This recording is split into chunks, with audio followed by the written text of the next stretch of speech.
What's up, everybody? I think it's time for us to have a little talk about the state of Final Fantasy XIV, seeing how my channel kind of revolves around it, and I'm trying to actually step away from that and turn it into a variety channel. But it is the main game that I've been focused on for years, and I think we need to talk about the state of this game. No doubt by now there are a bunch of YouTubers who are in the 14 community that is talking about the state of 14, and they've played the game for years just as much as I have, and no doubt they're going to talk about their opinion, how they feel about the game as of right now, and how they feel that there's nothing going on within Final Fantasy XIV nor in the community except for the small little things. Of course, we still had certain events. We had the summer event, I did beat the tower, and I'm sure anybody who's playing the game or just started, they're going through the adventure, they're replaying the adventure, and those of you who are really casual are just hanging out. And there's nothing wrong with that. I understand people are playing the game they want to play, but for those of you who are like me and want to play the game for its adventure, its gameplay, maybe you're stuck in a perpetual loop of doing the same thing every day while playing the game, you may find yourself not playing the game. You may find yourself skipping out on paying for your house because you don't pay for the monthly fee. Maybe you don't have a reason to play 14 because, well, there's nothing for you in there. And perhaps you can level your jobs, or you can do extreme, savages, ultimates, or perhaps you want to go and mount farm, or maybe you want to find the little minions, or maybe you're an achievement hunter. But not all people are going to be attracted or want to do those things because of the tedium of doing them. And when I mean tedium, I really mean that you just have to put in work. Maybe it's not really fun for you to do those things. I mean, if someone does savage every single day or every other day of the week in extremes and ultimates, it becomes very taxing, you know? But again, if you're having fun in the game, then by all means have fun in Final Fantasy XIV the way you want to have fun. For me,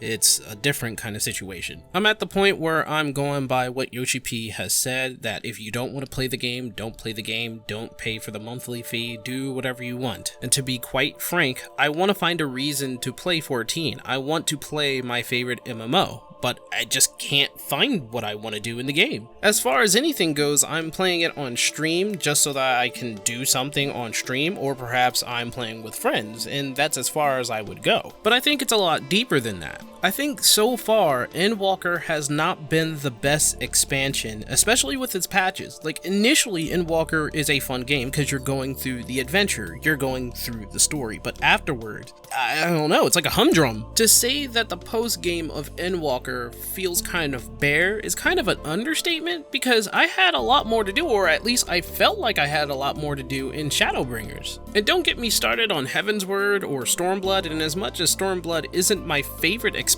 at the very least, it had so much to do post-game. But while we're sitting here in Endwalker, it feels like there isn't much to do, or there's not a lot that you can do. You do have the raids that you can do. For story purposes, it's great because you get to know about the gods, and we just finished Pandemonium. That story is done, and it was fun for the time being. And for those of you who are into that stuff, into Savage and Ultimate, you're gonna find fun in the Savage version of Pandemonium. There isn't like a harder version for the raids like Aglaya, but you do have Savage, of course, for Pandemonium. I don't know what's going on in the Savage scene, and seeing how nobody's really complaining as far as I know, I guess it's doing okay. But the problem is, because I'm not hearing anything from it, I don't know if it's doing great or if it's doing poorly. Nobody is really talking, nobody's really shouting, nobody's really playing the game on stream, nobody's really doing anything. And when I do look on stream, when I look on Twitch when it comes to 14, there isn't a lot of people playing the game. There isn't a big number. For those of you who are playing and streaming are usually starting with the story or replaying the story. It's their new adventure, you know? And for people like me who don't do Savages or Ultimates, well, that just leaves dailies and just social stuff, and well, I'm getting bored of that. So to me, there isn't anything for me to do in 14, at least that I want to do, and I'm not going to force myself to do something like leveling a job that I don't even use or want to use just so I can fill up my time in 14 and justify why I'm playing the game just to play the game. I don't want to do that. I mean, if you look at the patches, what did we get? Well, we got the Sanctuary Island, which is fun initially, and it kind of looked like something that you can do on your off time, but it's way too quick to be completed because you could just go in there, bum rush everything, and you'll be done, and you leave the island. You don't really come back. And the Island Sanctuary did get updates, but there still isn't much to do. You can bum rush that as well. New animals, new things to forge, new things to build. I mean, it's not really much of anything really for the Sanctuary. I know it's supposed to be a place where we spend our time, but again, you know, you just get it done real quick. And the Blue Mage, I kind of appreciate that it did get an update, and it's still not a regular job, it's never going to be one, it's a side thing for people to do, and the new spells that you can go out and find for yourself. I haven't completed that book, and I will do so. I think that is the only other thing that I can do in 14, but because it's its own thing, because it's not used in a regular fashion like all other jobs, people will do the Blue Mage, get the spells, and I guess have fun with it for the time being before just throwing that to the side as well. To be honest, I'm not too interested in Blue Mage. I wish it had a further story, perhaps something that people can experience so that Blue Mage feels like it's worth leveling and it's worth getting the spells. But even that is just a side attraction, a side event, something that you can do on your off time. It's an option, of course, and I appreciate that, but it just feels like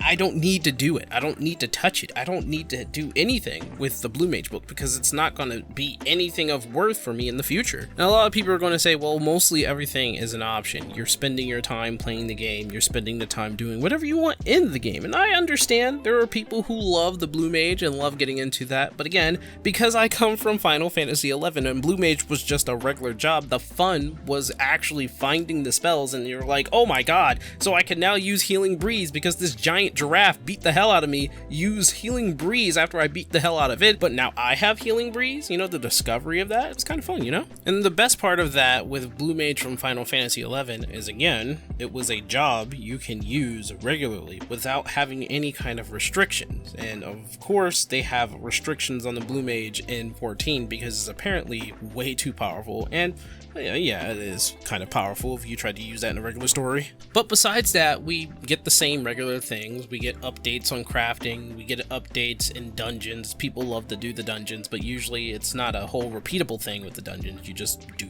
the dungeons. The story gets updated, but as every story is told in 14, you do not replay the story. And if you want to replay certain events in the story, yeah, of course you can go to the book in the end and you can rewatch those cutscenes. But there's no real reason to replay the dungeons unless you're trying to get the eye level, and a lot of people don't really care about eye level. If you're a super casual, you're just waiting for the next patch to come out with the next story. A lot of what you do in Endwalker is a one and done deal, instead of being able to come back and continue to play the game in order to progress in some sort of fashion. This is again reflected in the Hildebrand quest being combined with your relic, which to me, and somehow I'm on the opposite end of this, I do not like the fact that the Manderville quest is combined with the relics. I do not like that the Manderville quest isn't an option anymore to get your relics, but instead you have to do them. You have to experience Hildebrand, and if you're a person that does not like the Hildebrand events, you are forced to do so because you want to get a shiny weapon. And for those of you who have done the Hildebrand quest, you're not really doing much of anything. You're getting tomestones, 1,500 tomestones just to get 3 pieces of something, a resource that you can send back to Geralt so that he can make the weapon that should have been, I don't know, a case of trial, something that you can accomplish for, which is something that I look for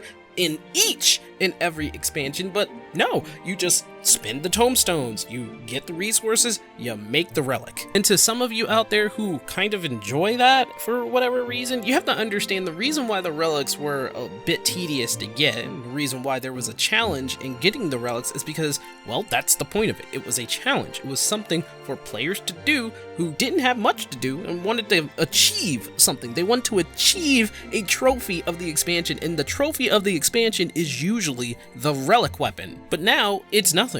It's not an achievement. I don't feel like I achieved anything. I don't know how other people feel about this, but for me, it feels like nothing. It feels like another piece of equipment that I could just get by throwing tomestones at it. I didn't achieve anything. I didn't work for anything. It's nothing, and it's so disappointing. I hear rebuttals all the time where it's like, well, now that I got my relic weapon, I can do everything else. That's the problem. That is the problem. You're saying that, oh, well, now I got this, now I can go and do something else, which means that the relic weapon wasn't really important to you. It was like it was just something to do, something you're like, oh yeah, I got the relic weapon, and then you just move on. Well, at least that's how I feel.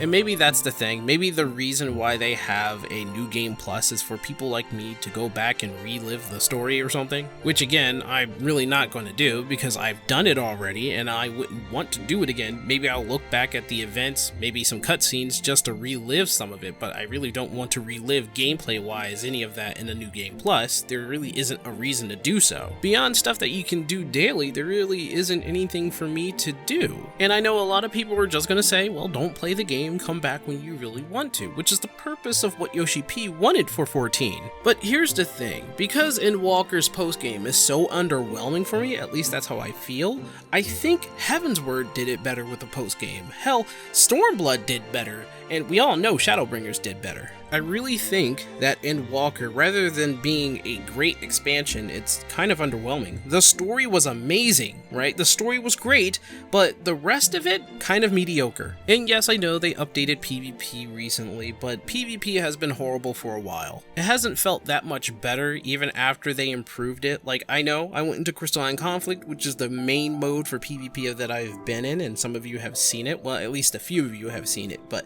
I can't really get around with what it is right now. And I know some of you PvPers are going to disagree with me, but I honestly think within the mechanics and systems and coding of Final Fantasy XIV, it just does not work. Like, say what you will in the front lines, I understand that people like to go out there and just hit things and just cause a lot of chaos. They want to unleash the beast, I guess. But if you're going to have something like a team-based competitive PvP mode, you should at the very least have something as minimum as party queue. And for whatever reason, there are a bunch of you out here that are saying, no, keep the randomness. I want to keep that in because it's teaching you how to be tough and blah, blah, blah. No, that does not make sense whatsoever. How do you have a competitive team-based PvP mode in a video game without party queue, without being able to queue up with your friends? That doesn't make sense. And the main rebuttal to that is that there are people who are win trading, you know, win losing. People are losing on purpose to help someone gain rank, and it's been found, it's been shown that people have cheated. But you have to understand that the game was made that way. Win trading exists within that PvP mode because it kind of allows it. The system allows it. So like when you try to randomly queue up with friends,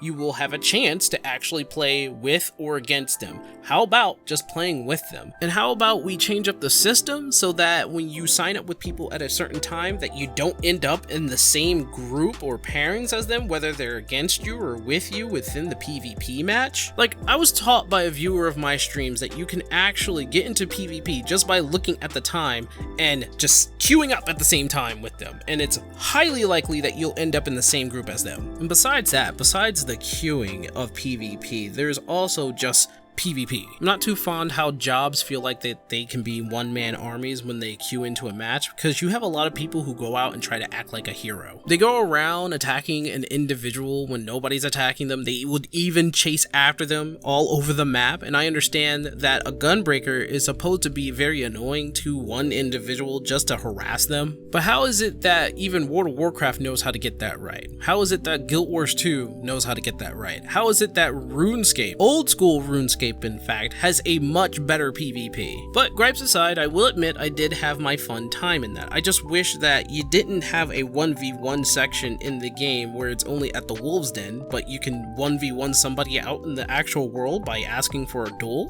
What about that? Can't we do that? And when it comes to Frontline, I guess a lot of people enjoy that. They like the carnage and chaos of that. I'm just not attracted to that, so you can have your fun with that. I don't really care. And I'm just not into Rival Wings. I'm just not. The thing for me is that I wish jobs would just stay in their role. Like, tanks are supposed to have defensive abilities, but for some reason, the Gunbreaker doesn't even have that naturally. You have overpowered jobs like Ninja, Samurai, White Mage, and why does White Mage have to be so overpowered in the first place when it's supposed to be a healer? And there's a huge emphasis on ganging up on one person. Like, even if you're a tank and you're supposed to use your ability to attract others, they have the choice to target somebody else. They can gang up on somebody, they can harass somebody, and the support magic within PvP is pretty poor. Like, you really don't support anybody, you give them a little get me up, I guess. Again, it feels more aggressive to the state of trying to knock people down than one-shot kills, which is the reason why Machinists, Samurai, Ninja have one-hit kills. And yes, I know they have technicalities to them on their one hits, but again, they can still do it. Hell, Samurai can one-shot a whole group of people. I've done it. So yeah, I think PvP needs to be reworked in some form or fashion. People are going to disagree, but that's just how I feel, and that's my opinion. Hey, Syncweaver from the future. I didn't say anything about the variant dungeons, and I know I'm going into some sort of rant while we're discussing this, but the variant dungeons were okay. I like them. I like the variant dungeons, probably one of the best things that came out of Endwalker, but it doesn't take away from the fact that Endwalker is very underwhelming, and I'm going to keep to that. Although the variant dungeons are great, and I love them, the whole entire expansion's post-game is underwhelming. I like every aspect of the variant dungeon, how many ways you can end it, the different bosses at the end. I just love all of it. But the unfortunate case is that once you're done the variant dungeon, there's no reason to go back. Of course, you can do it over and over again, but it doesn't take much to get the glamour that is being sold for each variant dungeon. And don't get me started on the criterion dungeons. I like them, I want to do them, I just can't because I can't find a party to do it with. I honestly want to see aspects of the variant dungeons kind of fuse into the regular dungeons, having multiple paths that you can take, having multiple bosses, having a secret boss, and lore in the background that is just oh so delicious. But yeah, that's my take on variant dungeons. Don't think I forgot about it. Let's get back to the regular video.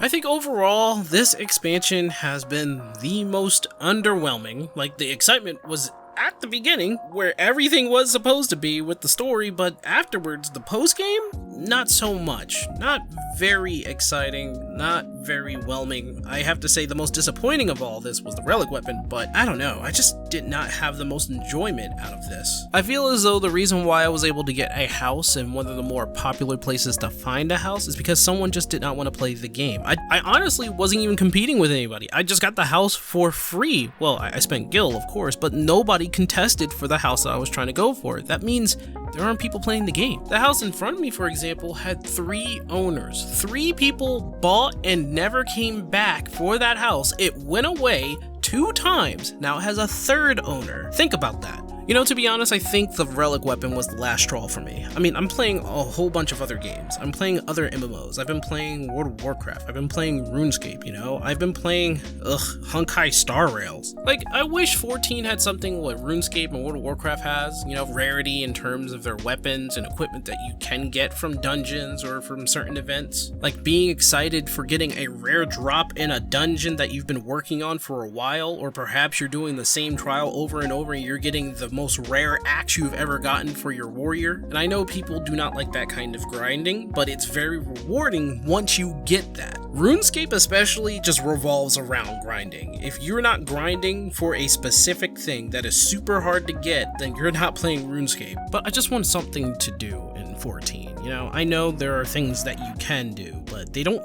feel fulfilling. They don't feel rewarding. They don't feel like I'm actually doing anything. And the thing about past expansions is that they at least had something going. Something new was happening in the past expansions, and I get it. In this expansion, PvP got reholed, and that's new. The island sanctuary, like I said before, is also new, but what are you doing? You go to the island, you do what you need to do within a matter of hours, and you're done. Like, honestly, I think they missed out on an opportunity to create some sort of pseudo Animal Crossing type of thing. And don't think I forgot about the deep dungeons. This expansion's deep dungeon shows a major flaw in the design, especially when you want to do it solo. There is a lot that I want to say about the deep dungeons, but I think I'm going to save that for another video where we talk about the problems and the possible solutions. But yeah, this expansion has been very underwhelming. I'm not really seeing Endwalker as one of the best. I see it as very mediocre at this point. It's the case for any MMO. If you're going to make one and you're going to make expansions, you need to have a good beginning, middle, end, and post-end. And unfortunately, this is not a good post-end for Endwalker. But again, that's just my opinion, and I want to know what you guys think. Let me know in the comments down below. I hope to see you guys in the next video, and have a good day.